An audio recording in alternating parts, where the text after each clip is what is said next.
अब power star Pawan Singh का जगह जो है नीलकमल सिंह लेने वाले हैं बहुत जल्द। अब आप सोच रहे होंगे कि पावर स्टार पवन सिंह आखिर उनका जगह नीलकमल सिंह कैसे ले सकते हैं।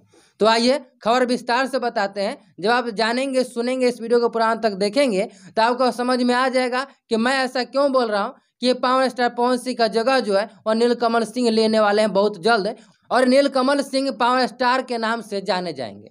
अब सभी जानते हैं कि पवन सिंह काराकाट से चुनाव लड़ रहे हैं, वह चुनाव में बिजी हैं, और अगर वह सांसद का चुनाव जीत जाते हैं तो ये एल्बम वो बहुत कम गाएंगे, न के बराबर गाएंगे, क्योंकि उनको उधर से ही टाइम नहीं मिलेगा।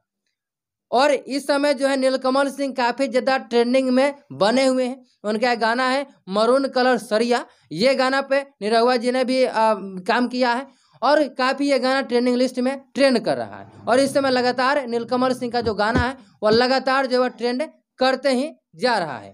और अभी सबसे ज़्यादा अगर गाना मार्केट में बज रहा है तो वह है नीलकमल सिंह। अब आप अंदाज़ा लगा सकते हैं कि पावर स्टार तो सिर्फ एक ही है पवन सिंह, और उनका जब मार्केट कम होगी क्योंकि वो सांसद में बिजी हो जाएंगे तो उनका जगह सिर्फ और सिर्फ है नीलकमल सिंह ही लेंगे, क्योंकि इनका गाना हर जगह मार्केट में बज रहा है। ज़मीनी स्तर से लेकर के हर जगह बज रहा है, इंस्टाग्राम से YouTube Facebook all social media पे इनका गाना ही छाया हुआ है, ट्रेंड कर रहा है। ऐसे आप लोग की क्या राय है कमेंट में जरूर बताइएगा। यहाँ तो बने रहने के लिए आपको बहुत बहुत धन्यवाद।